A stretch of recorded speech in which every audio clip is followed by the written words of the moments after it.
ബഗ്ദാദിന്റെ മണ്ണിൽ ഒരു പെണ്ണുണ്ടായിരുന്നു. ഈ പെണ്ണവിടെ നിന്ന് ചെറുപ്പകാലം മുതൽ നല്ലതുപോലെ വളർന്നു വന്നതാണ്, നല്ല നീയത്തോടെ വളർന്നു വന്നതാ. അല്ലാഹുവേ, വേദനപ്പെട്ട് സങ്കടത്തോടെ ദുഃഖത്തോടെ ദുരിതത്തോടു കൂടി കടന്നു ഓടുന്ന ഒരു കാലഘട്ടമുണ്ട്. എങ്ങനെ ഉള്ള കാലഘട്ടമാണെന്നറിയോ? ഈ പൊന്നുമോള് പട്ടിണിയായി പോയി. എന്റെ സഹോദരങ്ങളെ, ഈ പൊന്നുമോളെ ഉമ്മയും ബാപ്പയും വിട പറഞ്ഞു പോയി. ഈ പ്രിയപ്പെട്ട തങ്കക്കുടം എന്ത് ചെയ്തെന്നറിയോ? ഈ പൊന്നുമോൾ എന്ത് ചെയ്തെന്നറിയോ? അവിടെ നീ പാവപ്പെട്ട പൊന്നുമോള് നല്ല നീയത്തോടെ പാവങ്ങളെ സഹായിക്കാൻ ഒരുമിച്ച് കൂടിയിരുന്നു, നല്ലതുപോലെ കടന്നു പോയിരുന്നു, സന്തോഷത്തോടുകൂടി കടന്നു പോയിരുന്നു. ആരെന്ത് ചോദിച്ചാലും കൊടുക്കും. തന്റെ ബാപ്പ കൊടുത്തിട്ട് പോയവര് മുതല് കുറെ ദീനാറുകളുണ്ട്. ആ ദീനാറുകൾ മുഴുവനും വീടിന്റെ മുമ്പിൽ അപരിചിതരായി കടന്നു വരുന്ന, അവൾ അനാഥ മോളാണെന്ന് പോലും അറിയാതെ കടന്നു വരുന്നവർ ആ വീട്ടിന്റെ മുമ്പിൽ വന്നാൽ അനാഥ കുട്ടിയായ പൊന്നുമോൾ തന്റെ വാപ്പ നിക്ഷേപിച്ചു വെച്ചിട്ട് പോയ അതിൽ നിന്ന് 1 ദിർഹം എടുത്തിട്ട് 2 ദിർഹം എടുത്തിട്ട് 3 ദിർഹം എടുത്തിട്ട് അത് കൊണ്ടുവന്നുകൊണ്ട് കൊടുക്കാറുണ്ട് പാവങ്ങൾക്ക്. നമ്മളാണെങ്കിൽ ചെയ്യോ? നമ്മുടെ വീട്ടിൽ ചെറിയൊരു പ്രശ്നം വന്നാൽ മതി, നമ്മുടെ വീടിന്റെ ഉള്ളിൽ ചെറിയൊരു പ്രശ്നം വന്നാ മതി. എന്നാൽ ഈ പൊന്നുമോൾ അങ്ങനെയല്ല. ആരെ കണ്ടാലും 12 വയസ്സുള്ള മകൾ ആരെ കണ്ടാലും പുഞ്ചിരിക്കും. അതൊരു നല്ല സ്വഭാവമാണ്. ഒരു മനുഷ്യനെ കാണുമ്പോ ചില ആളുകൾ ഇങ്ങനെ കല്യാണത്തിനൊക്കെ ഇങ്ങനെ പോയിരുന്ന ചില ഉമ്മമാരൊക്കെ ഇങ്ങനെ നോക്കും. ഏറ്റവും നല്ല പറഞ്ഞാണ് ഇട്ടത്, പിന്നെ നോക്കൂല. ചിലപ്പോ ഇവിടെ അടുത്ത് വന്നിട്ട് എല്ലാം പറഞ്ഞാൽ ആ വഴിക്ക് പിന്നെ ചിന്തിക്കൂല. അങ്ങനല്ലേ? അവളെ കയ്യിലേക്ക് നോക്കാം, 5 മോതിരമുണ്ട്, അതിനെ അവളോടൊന്നും വേണ്ട, ശരിയാവൂല അല്ലേ എന്ന് ചിന്തിക്കുന്നവരാൻ. അല്ലാഹുവേ, മുഖത്തോട്ട് നോക്കിയാ പുഞ്ചിരിക്കാത്തവരാൻ. ഈ പൊന്നുമോൾ അവിടെ ആരെ കണ്ടാലും പുഞ്ചിരിച്ച് തന്റെ കയ്യിലുണ്ടാകുന്ന ആ സമ്പത്തിന്റെ ഒരു ഭാഗം കൊണ്ടുവന്നിട്ട് പാവങ്ങൾക്ക് വേണ്ടി കൊടുക്കും.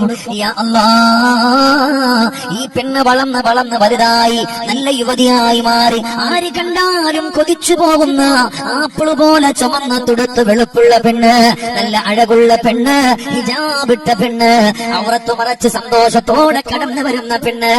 അങ്ങനെ നാട്ടിലുള്ള ഒരുപാട് ആളുകൾ ഈ പെൺകുട്ടിയെ മോഹിക്കുകയാണ്, വിവാഹം കഴിക്കാൻ ആഗ്രഹിക്കുകയാ. പക്ഷേ അനാഥത്വത്തിന്റെ ആ വലയിൽ കടന്നു പോയിട്ടുള്ള പൊന്നുമോള് അന്ന് സെലക്ട് ചെയ്തത് പാവങ്ങളിൽ പാവപ്പെട്ടവനായ, ഒരു നേരത്തെ ഭക്ഷണം നല്ലതുപോലെ കഴിക്കാൻ നിവൃത്തിയില്ലാത്ത ഒരു പാവപ്പെട്ട ചെറുപ്പക്കാരനെ സെലക്ട് ചെയ്തു. ഇദ്ദേഹമാണ് എന്റെ ജീവിതത്തിന്റെ തോഴര്, വേറെ ആരും വേണ്ട. ഒരുപാട് ആളുകൾ ആഗ്രഹിച്ചു വന്നു, ചോദിച്ചു മോളെ നിന്നെ കെട്ടിക്കോട്ടെ, സമ്പന്നർ, ഒരുപാട് സമ്പത്തുള്ളവർ. പറ്റൂല. ഞാൻ പറയാം, സമയമായിട്ടില്ല. ആ നാട്ടിലുള്ള ആളുകൾ എല്ലാരും അവിടെ നിന്ന് നടന്നില്ല. അന്നേരം ഒരു പണച്ചാക്കായ പണക്കാരന്റെ കൂടെ ഒരു പാവപ്പെട്ട യുവാവ് കടന്നു വന്നത് ആ പെണ്ണ് കണ്ടു. ദൂരമായിരിക്കുമ്പോ ഇദ്ദേഹം തിരിച്ചു നടക്കുമ്പോ ചെറുപ്പക്കാരനെ വിളിച്ചു, നിങ്ങൾക്ക് എന്നെ വിവാഹം കഴിക്കാൻ ഇഷ്ടമാണോ? ഞാൻ നിങ്ങളെ മോഹിച്ചിട്ടല്ല, അല്ലാഹ് റബ്ബിനെ മുന്നിൽ നിർത്തിയിട്ട് നിക്കാഹ് ചെയ്യാൻ തയ്യാറാണോ? എങ്കിൽ ഞാനതിന് റെഡിയാണ്. ഇദ്ദേഹം ആ സമയത്തങ്ങ് കരഞ്ഞു, മോളെ എന്റെ കയ്യിൽ ഒന്നുമില്ല, ഒരു സമ്പത്തില്ല, നിനക്ക് മഹർ പോലും മേടിച്ചു തരാ, എന്റെ കയ്യിൽ ഒന്നുമില്ല, നിനക്ക് മഹർ പോലും മേടിച്ചു തരാനൊന്നുമില്ല. ശരി, വേണ്ട, നിനക്ക് ജോലി ചെയ്യാനുള്ള തന്റെ ഉണ്ടല്ലോ, നിങ്ങൾ 6 ദിവസം അവിടെ നിന്ന് ജോലിക്ക് പോവുക. ആ കിട്ടുന്നത് എന്താണോ 6 ദിവസം നിങ്ങൾക്ക് ലഭിക്കുന്ന ആ കാശ് നിങ്ങൾ എടുക്കരുത്. അത് മാറ്റിവെച്ചിട്ട് നിങ്ങൾ നല്ലതുപോലെ നിങ്ങൾ അവിടെ നിന്ന് മഹറിന് വേണ്ടി ഒരുങ്ങണം. മഹറായാൽ എന്നെ നിങ്ങൾ അറിയിക്കണം.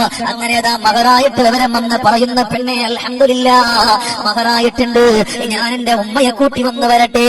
ഉമ്മയെ കൂട്ടി വന്ന് ഉമ്മ മകളെ കണ്ടപാട് ഉമ്മയും പറഞ്ഞു, ആഹാ അൽഹംദുലില്ലാഹ് മോനെ, നീ സെലക്ട് ചെയ്ത പെണ്ണ് നിസ്കാരത്തിലാണ്. മോനെ, നീ സെലക്ട് ചെയ്ത പെണ്ണ് നിസ്കാരത്തിലാണ്, അവൾ നിസ്കരിച്ചു വരട്ടെ. രണ്ടാമത് ചെന്നപ്പോ നിസ്കാരം കഴിഞ്ഞു, എഴുന്നേറ്റ് വന്ന പാടെ പുഞ്ചിരിച്ചിട്ട് സലാം പറഞ്ഞു. സലാം പറഞ്ഞ പാടെ തിരിച്ചു വന്നിട്ട് മകനോട് പറയാ, വല്ലാഹ് എന്തൊരു രസമാണ്, എന്തൊരു ചേലാണ്, എന്തൊരു രസമാ മോനെ. അവൾ നിസ്കാരം കഴിയിട്ട് ഞാൻ അവളെ മോൻ കണ്ടിട്ടില്ല. പിന്നെ വീണ്ടും പോയി. അവിടെ നിന്ന് കണ്ടപാടെ പെണ്ണുങ്ങോട്ട് സലാം പറഞ്ഞ് പുഞ്ചിരിച്ചു. നിങ്ങളാരാ? ഞാൻ ആളിന്റെ ഉമ്മയാ. ഇരിക്കുന്നുമ്മ. ഉമ്മയോട് അവിടെ ഇരിക്കാൻ പറഞ്ഞു. നല്ല മനസ്സോടെ ഉമ്മ അവിടെ ഇരിക്കുകയാണ്. ഉമ്മക്ക് ഉള്ളതിൽ നല്ല ഒരു വിരിപ്പ് വിരിച്ചു കൊടുത്തു. ആ വിരിപ്പിൽ ആ ഉമ്മ ഇങ്ങനെ ഇരിക്കുകയാണ്. എനിക്ക് നിങ്ങളുടെ മകനെ റബ്ബിനെ മുന്നിൽ നിർത്തി നിക്കാഹ് ചെയ്തെന്നാൽ, വിവാഹം ചെയ്യാനുള്ള അനുവാദം തന്നാൽ എനിക്കതിഷ്ടമാണ്. ഉമ്മ പറഞ്ഞു, അൽഹംദുലില്ലാഹ് ഞാൻ ഓക്കെയാണ്. ഇവനിക്കും ബാപ്പയില്ല. ഞാൻ ഓക്കെയാ. വീട്ടിലേക്ക് അങ്ങനെ കടന്നുപോയി. വീട്ടിൽ കടന്നുപോയി. കടന്നു വന്നിട്ടോ അവിടെ നിന്ന് പ്രിയപ്പെട്ട ഉമ്മ ഒരു സമ്മാനം കൊണ്ടുവന്നു കൊടുത്തു. അത് ഏതെന്നറിയുമോ? അന്നത്തെ കാലഘട്ടത്തിൽ പെൺമക്കൾ ധരിക്കുന്ന ഏറ്റവും നല്ല അമൂല്യമായ വിലപിടിപ്പുള്ള ഒരു വസ്ത്രം കൊണ്ടുവന്ന് കൊടുത്തിട്ട് പറഞ്ഞു, യാ ഇബ്നത്തി, മോളെ നീ ഈ വസ്ത്രം ഒന്ന് അണിഞ്ഞിട്ട് വരാമോ? ഈ ചെറുപ്പക്കാരില്ലാതെ നേരെ വീട്ടിൽ വന്നു. വന്നിട്ട് പറഞ്ഞു, മോളെ മുആദിയ എന്നാ പെണ്ണിന്റെ പേര്, മോളെ മുആദിയ, നീ ഈ ഡ്രസ്സിന് ഒന്ന് അണിഞ്ഞു വരാവോ, ഉമ്മാക്കൊന്ന് കാണാനാ. ഈ പെണ്ണകത്തേക്ക് പോയി. അവിടെ നിന്ന് നല്ല വസ്ത്രം ധരിച്ചിട്ട് ഇറങ്ങി വന്നു. ഇറങ്ങി വരുമ്പോഴോ ആ പെണ്ണ് ആ വസ്ത്രം ധരിച്ച് കടന്നു വന്ന് കണ്ടപ്പോ ഉമ്മ പറഞ്ഞു, മോളെ എന്ത് രസമാണ്, ഇന്ന് തന്നെ ഉമ്മാക്ക് നിന്നെ എന്റെ വീട്ടിൽ കൊണ്ടുപോകാമെന്നുണ്ട്. അത് അനുവദനീയമല്ലല്ലോ. അതുകൊണ്ട് മോളെ ഞാൻ നിന്നെ കൊണ്ടുപോകാം, നിനക്ക് വരാൻ പറ്റോ? നീ വന്നു കഴിഞ്ഞാൽ പൊന്നുമോളെ നിന്നെ ഞാൻ കൊണ്ടുപോകും. അവിടെ നിന്ന് സമ്മതിക്കുകയാണ്. നല്ല മനസ്സോടെ നല്ല നീയത്തോടെ. അല്ലാ വിവാഹത്തിന്റെ എല്ലാ ഒരുക്കങ്ങളും ഒരുങ്ങിക്കഴിഞ്ഞിരിക്കുകയാണ്. അന്ന് രാത്രി അതാ ചെറുപ്പക്കാർ ഉമ്മയും കൂട്ടി വന്ന് പെണ്ണിന്റെ അരികിൽ വന്നിട്ട് പറഞ്ഞു, മോളെ നാളെയാണ് നിക്കാഹിന് ഒരുങ്ങിയിരിക്കുന്നത്. പക്ഷേ എനിക്ക് ധരിക്കാൻ ഒരു പുതിയ ഒരു വസ്ത്രം എനിക്കില്ല. നാളെ കല്യാണമാണ്, എനിക്ക് ധരിക്കാൻ നല്ലൊരു വസ്ത്രമില്ല. ഞാൻ എനിക്കുള്ള പഴയ വസ്ത്രം ധരിച്ചിട്ട് വന്നാ മതിയോ? ഞാൻ എനിക്കുള്ള പഴയ വസ്ത്രം ധരിച്ചിട്ട് വന്നാൽ മതിയോ? അൽഹംദുലില്ലാഹ്, നിങ്ങൾ നല്ല മനുഷ്യനാ. പെണ്ണ് പറ, നിങ്ങൾ നല്ല മനുഷ്യനാണ്. നിങ്ങൾ പഴയ വസ്ത്രം ധരിച്ചു വന്നാലും എങ്ങനെ വന്നാലും നാളെ നിക്കാഹ് നടക്കണം. ഇല്ലെങ്കിൽ ഇവിടെ പലരും എന്റെ മുമ്പിൽ ഇങ്ങനെ കടന്നു വരും. ഏതായാലും ഉള്ള വസ്ത്രം ധരിച്ചു, നല്ലതുപോലെ പുതുമണവാളൻ ഒരുങ്ങി വന്നു. രാത്രി വന്നവിടെ നിന്ന് കല്യാണം കഴിഞ്ഞു, നിക്കാഹെല്ലാം കഴിഞ്ഞു. തന്റെ പ്രിയപ്പെട്ടവരുടെ അരികത്ത് പോയിരുന്നിട്ട് പുതുമാരൻ ഒരു ചോദ്യമാണ്, മോളെ ഈ രാത്രിയിൽ നിനക്ക് എന്നോട്, ഈ മധുവിധു കൂടുന്ന ഈ രാത്രിയിൽ നിനക്ക് എന്നോട് എന്തെങ്കിലും പറയാനുണ്ടോ? ഇന്ന് നമ്മുടെ കല്യാണം കഴിഞ്ഞ ഒന്നാമത്തെ ദിവസം. നിനക്ക് എന്തെങ്കിലും നിന്നെ കല്യാണം കഴിച്ച ഈ പുതുമാരനോട് പറയാനുണ്ടോ? ആ സമയത്ത് ഈ പെണ്ണങ്ങ് കരഞ്ഞു. കരഞ്ഞിട്ട് പറഞ്ഞു, അൽഹംദുലില്ലാഹ്, എനിക്ക് അല്ലാഹു നിങ്ങളെ തന്നതെങ്ങനെന്നറിയോ? ഞാൻ എന്റെ നിസ്കാരത്തിൽ ദുആ ചെയ്തു, റബ്ബേ കാണാൻ കൊള്ളാത്തവനാണെങ്കിലും വിരൂപിയാണെങ്കിലും എന്നെ നോക്കുന്ന ഒരാളെ തരണേ റബ്ബേ, എന്നെ ഇഷ്ടപ്പെടുന്ന ഒരാളെ തരണേ റബ്ബേ, എന്റെ ജീവിതത്തില് എനിക്ക് താങ്ങും തണലുമാവുന്ന ഒരാളെ എനിക്ക് തരണേ റബ്ബേ എന്ന് ദുആ ചെയ്തപ്പോ അല്ലാഹു എനിക്ക് നിങ്ങളെ എത്തിച്ചു തന്നതാണ്. ഞാൻ ദുആ ചെയ്ത റബ്ബിനോട്, റബ്ബേ ഞാനെന്ന് കിടന്നു പോയാൽ എന്നെ പൊന്നുപോലെ നോക്കുന്ന, അല്പം വെള്ളം തരുന്ന, ഭക്ഷണം തരുന്ന അങ്ങനത്തെ ഒരാൾ എനിക്ക് തരണം. അതാ നിങ്ങൾ എനിക്ക് തന്നത്. രണ്ടാമതായ പെണ്ണ് പറഞ്ഞൊരു വാക്കുണ്ട്, പ്രിയപ്പെട്ടവരെ, ഇനി എനിക്ക് നിങ്ങളോട് പറയാനുള്ളത്, നിങ്ങൾ എനിക്ക് വേണ്ടി ഒന്ന് വെയിറ്റ് ചെയ്യണം. നിങ്ങളുടെ അനുവാദമുണ്ടെങ്കിൽ 2 റക്അത്ത് ഞാനൊന്ന് നിസ്കരിക്കട്ടെ. നിസ്കാരത്തിന്റെ ഭർത്താവ് അനുവാദം കൊടുത്തു. അനുവാദം കൊടുത്തിട്ട് തന്റെ പ്രിയപ്പെട്ടവളെ നിസ്കരിക്കാൻ വിട്ടു. തന്റെ ഭർത്താവ് മണിയറയുടെ ഉള്ളിൽ കാത്തിരിക്കുകയാണ്. ആര് നിസ്കരിച്ചിട്ട് പെട്ടെന്ന് വന്നു വീട്ടിലേക്ക്, റൂമിലേക്ക് വന്നപ്പോ തന്റെ ഭർത്താവിനെ കാണുന്നില്ല. തന്റെ ഭർത്താവ് തന്നെ കാത്തിരിക്കുന്നുണ്ട് എന്ന് പറഞ്ഞിട്ട് നിസ്കരിച്ചിട്ട് ദുആ ചെയ്തു, റബ്ബേ എനിക്ക് ദുആ ചെയ്ത് നിർത്താൻ എനിക്ക് മനസ്സില്ല, എന്നാലും ഇന്ന് നിന്റെ പൊരുത്തം എന്റെ ഭർത്താവിലാണ്, അതുകൊണ്ട് എന്റെ ഭർത്താവ് എന്നെ കാത്തിരിക്കുന്നുണ്ട്. ഞാൻ അവിടത്തേക്ക് പോവുകയാണ്. ചെല്ലുമ്പോഴോ തേങ്ങി ഒരു കരച്ചിൽ കേൾക്കുകയാണ്. തൊട്ടടുത്തതാ എടുത്ത് നിസ്കരിക്കും എന്റെ ഭർത്താവ്. ഏതുവരെ എന്നറിയോ? സൂറത്തുൽ ബഖറ അത് മുഴുവനും പാരായണം ചെയ്യുന്നത് വരെ 1 റക്അത്ത്, ആല ഇമ്രാൻ പാരായണം ചെയ്യുന്നത് വരെ 2ാമത്തെ റക്അത്ത്. ഈ പെണ്ണവിടെ വന്നിരുന്നു. രണ്ടുപേരും വന്നിരുന്നപ്പോ തന്റെ ഭർത്താവിനെ കാത്തിരിക്കുന്ന പെണ്ണിന്റെ മുഖത്ത് നോക്കി താടിക്ക് പിടിച്ചിട്ട് പറഞ്ഞു, മോളെ നീ എത്ര അഴകാണ്, നീ അഴകിൽ വിരിഞ്ഞ കുസുമമാ, അതുകൊണ്ടല്ലേ ഈ രാത്രി നിസ്കരിക്കാനും ഈ രാത്രി നല്ലതുപോലെ റബ്ബിനോട് ചോദിക്കാനും എനിക്ക് അവകാശം തന്നത്, എനിക്ക് മനസ്സ് തന്നത്, എനിക്ക് സമയം തന്നത്. അതുകൊണ്ട് മോളെ നീ നാളെ സ്വർഗത്തിന്റെ റാണിയാ. എന്നെയും നിന്നെയും അല്ലാഹു ഒരുമിച്ച് പടച്ചവന്റെ സ്വർഗത്തിന്റെ തോപ്പില് അല്ലാഹു കടത്തട്ടെ മോളെ. 2 കാര്യം ദുആ ചെയ്തു. 4 കാര്യങ്ങൾ അവർ അവിടെ നിന്ന് സംസാരിച്ചു. അവിടെ നിന്ന് 2 കാര്യം ദുആ ചെയ്തു. അവിടെ നിന്ന് അഴകിൽ വിരിഞ്ഞ കുസുമമായ പൊന്നുമോൾ 4 കാര്യങ്ങൾ അവിടെ നിന്ന് തന്റെ ഭർത്താവിനോട് ആഗ്രഹിച്ചു, ആവശ്യപ്പെട്ടു. ഭർത്താവിനോട് ഈ പെൺകുട്ടി പറഞ്ഞു, ഭർത്താവെ നിങ്ങളൊന്ന് ദ്വാരക്കണം. നമ്മളൊരു പുതിയൊരു ജീവിതത്തിന്റെ ഒരു വഴിയിലേക്ക് നമ്മൾ പോവുകയാണ്. അതുകൊണ്ട് ആദ്യമായി വേണ്ടുന്ന അള്ളാന്റെ പൊരുത്താണ്. അതുകൊണ്ട് ആ റബ്ബിന്റെ പൊരുത്തത്തിന് വേണ്ടി നിങ്ങളൊന്ന് ദ്വാരക്കണം. എന്നാൽ നമ്മുടെ ജീവിതം, നമ്മൾ മരിക്കുന്നത് വരെ, നമ്മുടെ ആത്മാവ് പിരിയുന്നത് വരെ നമ്മുടെ ജീവിതത്തിന് ഒരു കുഴപ്പമോ ഒരു സങ്കടങ്ങളോ ഒന്നും ഉണ്ടാവില്ല. അതുകൊണ്ട് നിങ്ങൾ ആത്മാർത്ഥപരമായി അള്ളാഹിനോടൊന്ന് ദ്വാരക്കണം. എന്റെ ഭർത്താവ് 2 കരങ്ങൾ ഉയർത്തിപ്പിടിച്ചിട്ട് അള്ളാഹുവിലേക്ക് ദുആ ചെയ്തു. എന്താ ദുആ എന്നറിയോ? വളരെയേറെ അർത്ഥവത്തായ ഒരു ദുആയാണ്. അള്ളാഹുവേ, നീ എനിക്ക് തന്നുപോയ എന്റെ പ്രിയപ്പെട്ടവർ, എന്റെ രഹസ്യങ്ങളും എന്റെ നന്മയിലും എന്റെ ജീവിതത്തിന്റെ മേഖലകളിലൊക്കെ എനിക്ക് താങ്ങും തണലുമാകാനുള്ള എന്റെ പ്രിയപ്പെട്ടവർ, അല്ലാ നീ ഇവക്കൊരാപത്തും വരുത്തല്ലേ അല്ലാ. ഭർത്താവ് ദുആ ചെയ്തു. ഇന്നിപ്പോ കല്യാണത്തിന്റെ എന്നായാലും ഇന്നിപ്പോ അങ്ങനത്തെ പരിപാടികൾ ദുആയൊന്നുമില്ല. ആ കാലൊക്കെ മാറി. ഒന്നാമത്തെ ദുആയാണ് അല്ലാ അവക്കൊരു രോഗങ്ങൾ കൊടുക്കല്ല അല്ലാ. പടച്ചവനെ, എന്റെ രഹസ്യങ്ങളും എന്റെ ജീവിതത്തിന്റെ സന്തോഷങ്ങളും എന്റെ എല്ലാ നന്മകളും അറിയുന്നത് എന്റെ പെണ്ണാണ് റബ്ബേ. അതുകൊണ്ട് അല്ലാ അവളെ നീ തളർത്തിക്കിടത്തല്ലേ റബ്ബേ. ഒന്നാമത്തെ ദുആ ഭർത്താവ് ചെയ്തു.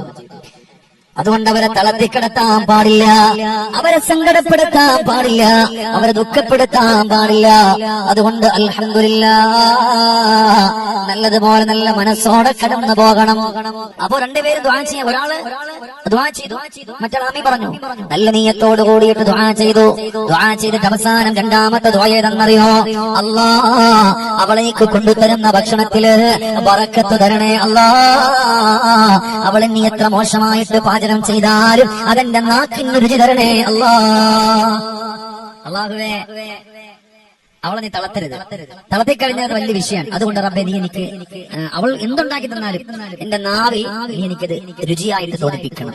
എനിക്കത് അവളോട് സ്നേഹം വരാൻ കാരണമാണ്, എനിക്കത് അവളോട് സന്തോഷം വരാൻ കാരണമാ. ഇപ്പൊ കാലാട്ടം മാറി. ജ്യൂസ് എന്നാലും ആഹാരം എന്നാലും കുടിക്കാൻ പേടിക്കണ കാലാട്ടാണ്. കാലാട്ടൊക്കെ മാറിക്കൊണ്ടിരിക്കല്ലേ. ഏതായാലും നമ്മൾ സന്തോഷത്തോട് ദുആ ചെയ്തു. അവർ ആ ദുആ കഴിഞ്ഞ് 2 പേരും അവരുടെ ജീവിതത്തിലേക്ക് അങ്ങ് കടക്കാൻ വേണ്ടി ഒരുങ്ങുമ്പോ തന്റെ പ്രിയപ്പെട്ട അഴകിന്റെ കുസുമമായ പൊന്നുമോള് ഭർത്താവിനെ വിളിച്ചിട്ട് പറഞ്ഞു, പ്രിയപ്പെട്ടവരെ, ആ കയ്യൊന്ന് തരുമോ? ആ കയ്യൊന്ന് കൊടുത്തപ്പോൾ ആ കയ്യങ്ങ് കൂട്ടിയങ്ങ് പിടിച്ചു. ഭർത്താവ് ഭാര്യയുടെ കയ്യൊന്ന് കൂട്ടി പിടിച്ച ഇന്നർ റജുല അല്ലാഹുവേ തസാഖദു ബിദുനൂബിഹിമാ ബിഖിലലി അസാബിഹിമാ. എന്തിനാ അതിനൊരു നാണക്കേട്? ഭർത്താവ് ഭാര്യയുടെ കയ്യൊന്ന് ചേർത്ത് പിടിച്ചു. ഒരു സഹായം കൊടുത്താൽ അവിടെന്ന് പറഞ്ഞു പോയ വാക്കെന്തെന്നറിയോ? തസാഖദു ബിദുനൂബിഹിമാ ബിഖിലലി അസാബിഹിമാ. അവരിങ്ങനെ വിരലിങ്ങനെ കോർത്തു പിടിക്കുമ്പോ ആ വിരലുകളുടെ ഇടകളിലൂടെ അവരുടെ പാപങ്ങളൊക്കെ ചോർന്നു പോകുമെന്ന് നബിയുനാ റസൂലുള്ളാഹ്. അതുകൊണ്ടല്ലേ ഖദീജ ബീവി കിടക്കുമ്പോ റസൂലുള്ളാഹി അരികത്തിരുന്നിട്ട് വിളിച്ചത്, ഖദീജ വല്ലാത്ത സങ്കടമുണ്ടോ ഖദീജ? പാവപ്പെട്ട മുഹമ്മദിനോടൊപ്പം കടന്നു വന്നപ്പോ വേദന സഹിച്ചോ ഖദീജ? വിരൽ ചേർത്ത് പിടിച്ചിട്ട് അല്ലാഹുവിന്റെ പ്രവാചകൻ അഷ്റഫുൽ ഖൽഖ് റസൂലുള്ളാഹി സ്വല്ലല്ലാഹു അലൈഹി വസല്ലം, ഖദീജ എന്തെങ്കിലും സങ്കടമുണ്ടോ, എന്തെങ്കിലും വിഷമമുണ്ടോ ഖദീജ എന്ന് പറഞ്ഞിട്ട് അല്ലാഹുവിന്റെ പ്രവാചകൻ ലോകത്തിന്റെ മുത്തിനോട് മുത്തവിടന്ന് സംസാരിച്ചെങ്കിൽ ഈ പാവപ്പെട്ട പെൺകുട്ടി ഭർത്താവിന്റെ കൈ പിടിച്ചിട്ട് പറഞ്ഞ ഒന്നാമത്തെ കാര്യം ഏതെന്നറിയോ? അല്ലാഹുവേ, ഒന്നാമത്തെ കാര്യം അത്ഭുതമാണ്. ചോദിച്ചു, ഞാൻ നിങ്ങളുടെ ആരാ? വിവാഹം കഴിഞ്ഞു, ശരിയാണ്. വിവാഹം കഴിഞ്ഞെന്നാലും ചോദിക്കണം, ഞാൻ നിങ്ങളുടെ ആരാ? സൗജത്തി, എന്റെ പെണ്ണാണ്, എന്റെ ഭാര്യയാണ് നീ. അപ്പൊ പെണ്ണ് വിട്ടില്ല, ചോദിച്ചു, എന്ത് തെളിവുണ്ട് നിങ്ങളുടെ കയ്യിൽ? ഞാൻ നിനക്ക് മഹർ തന്ന് നിശ്ചയിച്ചതാണ്. മഹർ തന്നിട്ട് എന്റെ ജീവിതത്തിലേക്ക് ഞാൻ നിന്നെ കൂട്ടിക്കൊണ്ടുവന്നതാണ്. അതുകൊണ്ട് നീ ഉറപ്പാണ്. 4 ആൾ അറിഞ്ഞിട്ടാണ് നിന്നെ, അല്ലാഹുവേ, 4 ആൾ അറിഞ്ഞിട്ടാണ് നിന്നെ ഞാൻ കൊണ്ടുവന്നത്. ഒന്നുമില്ലെങ്കിലും വഴിയോരത്ത് കിടന്നിട്ട് ജോലി ചെയ്തിട്ട് കഷ്ടപ്പെട്ടാണ് നിന്നെ ഞാൻ വിവാഹം കഴിച്ചത്. ഉടൻ തന്നെ പറഞ്ഞു, അത്രയേ ഉള്ളൂ, ഇനി എന്റെ തെളിവാണ് നിനക്ക് വേണ്ടുന്നത്. പെണ്ണു പറഞ്ഞു, വല്ലാ, എനിക്കിതൊരു തെളിവേ അല്ല. നിങ്ങൾ എന്നെ നിക്കാഹ് ചെയ്തിട്ടുണ്ട്, നിങ്ങൾക്ക് എന്ത് ഉറപ്പുണ്ട്? ഞാൻ 4 ആളെ കാണിച്ചിട്ടാണ് വിവാഹം നടത്തിയത്. വല്ലാഹില, എനിക്കുറപ്പായില്ല. അപ്പോൾ പിന്നെയും ചോദിച്ചു എങ്ങനെയാ? പിന്നീട് അദ്ദേഹം അവിടെ നിന്ന് പറഞ്ഞു, അല്ലാ, എന്റെ റബ്ബിനെ മുന്നിൽ നിർത്തിയിട്ടാണ് ഞാൻ നിന്നെ വിവാഹം കഴിച്ചത്. അപ്പൊ പെണ്ണ് പറഞ്ഞു, വലക്കൽ ഹംദു യാ അല്ലാ വലക ശുക്ർ യാ അല്ലാ. ഇപ്പൊ എനിക്ക് വിശ്വാസായി. നിങ്ങൾ അള്ളാനെ മുന്നിൽ നിർത്തിയിട്ടാണ് എന്നെ നിങ്ങൾ കെട്ടിയെങ്കില്, വിവാഹം കഴിച്ചെങ്കില് ഇപ്പൊ എനിക്ക് വിശ്വാസായി. നാലാളെ കാണിച്ചിട്ട് അതപ്പോ ആരെക്കൊണ്ടും പറ്റണല്ലേ? അവിടെ അല്ലേ? നാലാളെ കാണിക്കുന്നതിനല്ല, പിന്നെ മറിച്ച് നിങ്ങള് അവിടെ സന്തോഷത്തോടു കൂടി ഒരു മാല എനിക്ക് മഹറായി തന്നു. ആ മാല എന്റെ കഴുത്തിൽ ഇടുന്നതല്ല നിക്കാഹ്. ചില ആളുകൾ പറയും ഈ താലി കഴുത്തിൽ ഇട്ട് കൊടുത്താ കല്യാണമായി. അത് നമ്മുടെ തോന്നല. മഹർ യഥാർത്ഥപരമായി കൊടുക്കുമ്പോ ഇപ്പൊ താലി കെട്ടി കൊടുക്കണമെന്നില്ല. ചില ആളുകൾ പറയും പുതിയാപ്പിളനെ കെട്ടി കൊടുക്കാൻ ഭാര്യക്കാർക്ക് പുതിയ താലി. ആ താലി നിങ്ങളുടെ ഉമ്മയുടെ കയ്യിൽ കൊടുത്തിട്ട് ആ പെണ്ണിന്റെ കഴുത്തിൽ കെട്ടാൻ പറയണം. ഉമ്മ കൊണ്ട് കെട്ടുമ്പോ ഉമ്മാന്റെ മനസ്സൊന്ന് പിടയും, റബ്ബേ എന്റെ മകന്റെ ജീവിതത്തിൽ വരാൻ പോകുന്ന പെണ്ണ് നീ ബറക്കത്ത് ചെയ്യണേ റബ്ബേ. അവിടെ നിങ്ങോട്ട് നന്മ ആരംഭിച്ച പിന്നെ അടിയില്ല, വഴക്കില്ല, കുശുമ്പൊന്നുമില്ല. എന്റെ മകന്റെ ജീവിതത്തിൽ വരാൻ പോണ പെണ്ണാണ്. അതുകൊണ്ട് നോക്കണം. ഒന്നാമത്തെ കാര്യം അതാണ്, നിങ്ങൾ എന്നെ വിവാഹം കഴിച്ചത് എങ്ങനെന്നാ. രണ്ടാമത്തെ കാര്യമോ അവിടെ നിന്ന് പറഞ്ഞു പോയൊരു മറുപടിയുണ്ട്. രണ്ടാമത്തെ കാര്യം ഏതെന്നറിയുമോ? അല്ലാഹുവേ, ആ കരങ്ങൾ ഇങ്ങനെ കവർന്ന് പിടിച്ചിട്ട് പറയാ, ഞാനൊന്ന് തളർന്നു പോയാൽ ഞാൻ ഒരു മനുഷ്യത്തെയാണ്. എത്രയോ ആളുകൾ ദുനിയാവിന്റെ പുറത്ത് കല്യാണം കഴിഞ്ഞ് അന്ന് തളർന്ന് വീണു പോയവരുണ്ട്, അന്ന് രോഗിയായവരുണ്ട്, അന്ന് സങ്കടത്തിൽ പെട്ടുപോയവരുണ്ട്. ഈ പാവപ്പെട്ടവർക്ക് അല്ലാഹു അങ്ങനത്തെ ഒരു രോഗം തന്നാ നിങ്ങൾ എന്നെ ശപിക്കല്ലേ. വേണമെങ്കിൽ നിങ്ങൾ എന്നെ എവിടെയെങ്കിലും കൊണ്ട് കളയണേ, എനിക്ക് നിങ്ങളെ വാക്ക് തരാമോ? നിങ്ങൾ എന്നെ ശപിക്കൂലാന്നൊരു വാക്ക് തരാമോ? കാരണം ഭർത്താവിന്റെ ശാപത്തിന് അത് വല്ലാത്തൊരു ദുഃഖമാണ്. എനിക്ക് വാക്ക് തരണം, എന്നെ ശപിക്കൂലെന്നുള്ള വാക്ക് തരണം. ഞാൻ കടന്നു പോയാൽ എന്തിനിങ്ങനെയുള്ള ഒന്നിനെ കെട്ടി അല്ലേ? ചില ആളുകൾ പറയും, അങ്ങനെ എന്തിനാ നിന്നെ കെട്ടിയത്? എന്നെ കെട്ടിക്കൊണ്ട് എന്റെ എല്ലാം പോയല്ല. ഒരിക്കലും അങ്ങനെ പറയാൻ പാടില്ല. നിങ്ങൾ എന്നെ ശപിക്കൂലെന്ന് എനിക്ക് വാക്ക് തരാമോ? അള്ളാനെ മുൻനിർത്തി തരാമോ? കൈ കാണിച്ചു കൊടുത്തു. ഈ കൈ തൊട്ടിട്ട് പറയണം. ഈ കയ്യിൽ തൊട്ടിട്ട് നിങ്ങൾ പറയണം എന്ത്? ഇതിനുള്ള മറുപടി എനിക്ക് നിങ്ങൾ തരണം. കാരണം എന്താ? നിങ്ങൾ അള്ളാനെ മുന്നിൽ നിർത്തി എന്നോട് പറഞ്ഞാൽ എനിക്കതിനേക്കാൾ സന്തോഷമൊന്നുമില്ല. നിങ്ങൾ റബ്ബിനെ മുന്നിൽ നിർത്തി പറയാൻ നിങ്ങളെ കൊണ്ട് കഴിയോ? എന്നാ ഞാൻ ഓക്കെയാണ്. നിറഞ്ഞ മനസ്സോട് കൂടിയിട്ട് ഇവിടെ നിന്ന് പറയുകയാണ്, ഇൻഷാ അല്ലാ നീ എന്ന് തളർന്നു പോയാൽ ഞാൻ നിന്നെ മറക്കൂല മോളെ. അപ്പൊ ഭർത്താവ് ചോദിച്ചു, എന്നാ ഞാനാണ് തളർന്നു കിടക്കുന്നതെങ്കിലോ നീ എന്നെ കളഞ്ഞിട്ട് പോകോ പെണ്ണെ? അവിടെ നിന്ന് പറഞ്ഞു, വല്ലാ ഇതുവരെ ഈ സെക്കൻഡ് വരെ ഞാൻ അവിടെ നിന്ന് റബ്ബിനെ മുന്നിൽ നിർത്തിയാണ് ഈ സെക്കൻഡ് വരെ മുന്നോട്ട് പോയത്. അതിനൊരു മാറ്റവും ഇല്ല. റബ്ബിനെ മുന്നിൽ നിർത്തിയിട്ടാ പോയത്. ഇനി എനിക്കൊരു മാറ്റമില്ല, ഉറപ്പില്ല. ഇന്ന് ഞാൻ മറക്കൂല. കാരണം ഞാൻ പാവപ്പെട്ടവൻ. എന്നിട്ട് പോലും എന്നെ ജീവിതത്തിലേക്ക് വിളിച്ച് നിന്നെ മറക്കാനോ? നീ എന്താ പറയണേ? സുബ്ഹാനല്ലാഹ്, നീ എന്താ പറയുന്ന മറക്കില്ല. അതുകൊണ്ട് നിങ്ങൾ എന്നെ മറക്കാൻ പാടില്ല. മൂന്നാമത്തെ കാര്യമോ അവിടെ നിന്ന് പറഞ്ഞു കൊടുക്കുകയാണ്. മൂന്നാമത്തെ കാര്യം അവിടെ നിന്ന് പറഞ്ഞു കൊടുക്കുന്ന ഒരു കാര്യമുണ്ട്. ഏതെന്നറിയുമോ പ്രിയമുള്ള സഹോദരങ്ങളെ? നിങ്ങൾ ഞാൻ എന്തുകൊണ്ട് തന്നാലും നിങ്ങൾ എന്നോട് വഴക്ക് പറയരുത്, നിങ്ങൾ എന്നെ കുറ്റപ്പെടുത്തരുത്. അത് എന്തെങ്കിലും കുറവുണ്ടെങ്കിൽ അത് കുറവാണെന്ന് എന്നോട് പറഞ്ഞേക്കണേ. അതല്ലാതെ 10 പേരുടെ മുമ്പിൽ വെച്ചിട്ട് എന്നെ നിങ്ങൾ കളിയാക്കല്ലേ. 10 ആളിന്റെ മുമ്പിൽ വെച്ചിട്ട് നിങ്ങൾ എന്നെ കളിയാക്കല്ലേ. എന്നെ ഒറ്റയ്ക്ക് നിങ്ങൾ എന്തും പറഞ്ഞു ഞാനത് കേൾക്കും. അമ്മമാർക്ക് സഹോദരിമാർക്ക് ഏറ്റവും വലിയ വെറുപ്പുള്ള കാര്യം 10 ആളുകളുടെ മുമ്പിൽ വെച്ചിട്ട് എന്തെങ്കിലും പറയാം. ഒരു മനുഷ്യന്റെ അന്തസ്സിന് കോട്ടം വരുത്തുന്ന ഒന്നും വരുത്താൻ പാടില്ല. ഒരാളുടെ അന്തസ്സിന് കോട്ടം വരുത്തരുത്. അതിന്റെ ഭാര്യയാണെങ്കിൽ പോലും, നിന്റെ ഭാര്യയാണെങ്കിൽ പോലും ഒരാളുടെ മുമ്പിൽ വെച്ചവരെ മോശമാക്കി നീ കാണിക്കരുത്. അവളിങ്ങനാണ്, ആള് ശരിയല്ല, പറഞ്ഞാ കേൾക്കൂല. കഥ വെളിയിലത്തെ കഥല്ല. ഭാര്യന്റെ കണ്ണീർ. ചില ആളുകൾ പറയും പെണ്ണിന്റെ കണ്ണീരിന് വിലയുണ്ടെന്ന്. ശരിയാണ്, അത് 2 പെണ്ണിന്റെ കണ്ണീരിനാണ്. ഒന്ന് ഉമ്മാന്റെ കണ്ണീരിനും ഒന്ന് ഭാര്യയുടെ കണ്ണീരിനും. അവ്വലുഹാ, എന്റെ വാക്കല്ല, മഹാരഥന്മാരുടെ വാക്ക്. അവ്വലുഹാ അൽ ഉമ്മ വത്തായ അസ്സൗജ്. ഒന്ന് ഉമ്മയുടെ കണ്ണീരിന് വിലയാ, ഉമ്മാന്റെ കണ്ണീര് തീർന്ന കാര്യം. രണ്ടുങ്ങളുടെ പെണ്ണ് അവളെ കരഞ്ഞിട്ട് ദുആ ചെയ്തു, റബ്ബേ ഇവൻ എന്നെ വല്ലാതെ കുറ്റപ്പെടുത്തിയവനാ, ഇവനെ വെറുതെ വിടല്ലേ റബ്ബേ.